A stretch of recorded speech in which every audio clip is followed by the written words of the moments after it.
to my YouTube channel. My name is àtijó. Yes, if today is the first on this channel, I am so excited to have you on board. You are so welcome. Yes.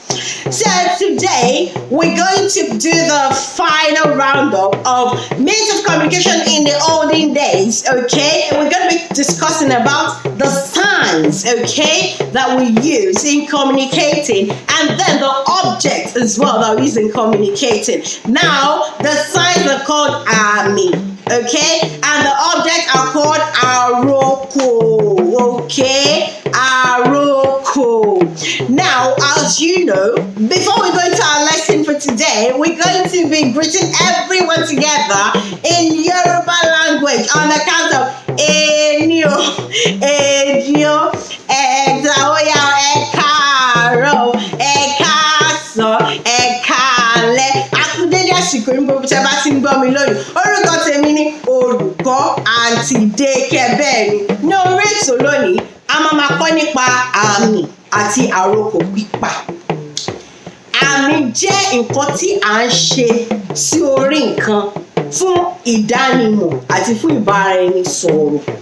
Fún àpẹẹrẹ, a lè bu erùpẹ̀, ká bù sórí ewu, ká bù sínú ewé, ká wá gbé sórí nǹkan tí a bá fẹ́ kẹ́nìkan kan kó fọwọ́ kàn.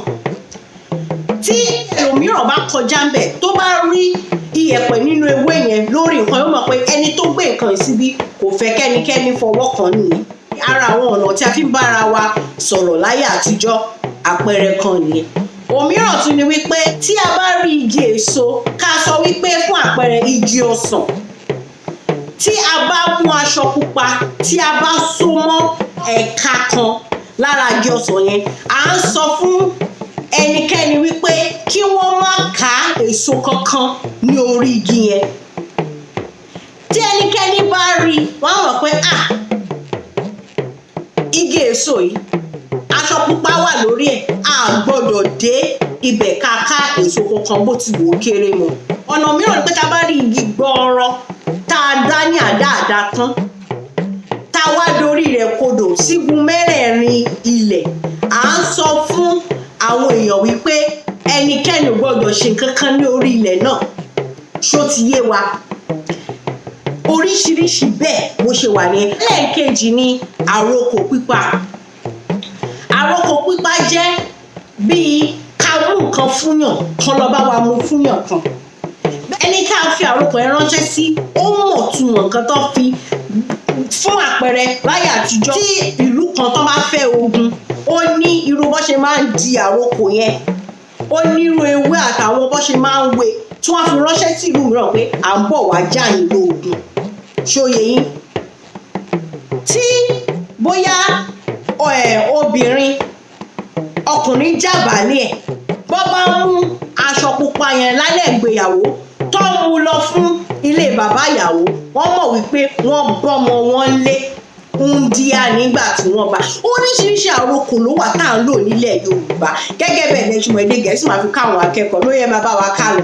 All right, guys. So today we're going to be learning about signs, okay, and we're going to be learning about objects. Okay, so I'm going to discuss about the object first because it's the easier one. So an object, it could be anything, okay. So for example, another town, another village wants to fight another village in a war. There is an object that is sent from the king of one village to the king of the other village to say we're coming to fight your village. And there's several other things like that, so that you can use in communicating, okay, through an object in Yoruba language. Now, second one is signs, okay. So for example, if you're to get some sand and put in a leaf, okay, and put it on an object, you're telling people that nobody should touch that thing, okay, because you have put sand in a leaf, okay, to put on that object, so nobody must touch. So you're telling everyone do not touch.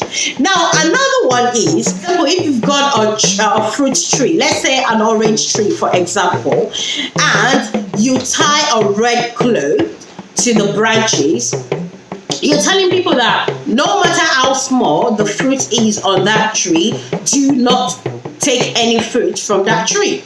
Okay, to complicate things and keep it very simple. Okay, I'm just gonna give you those examples for today. Okay, all right then. As you know, we're gonna be saying our order but together on the count of Enyo, Ejo, Eta, Oya, O, Double. Thank you very much, Eshu.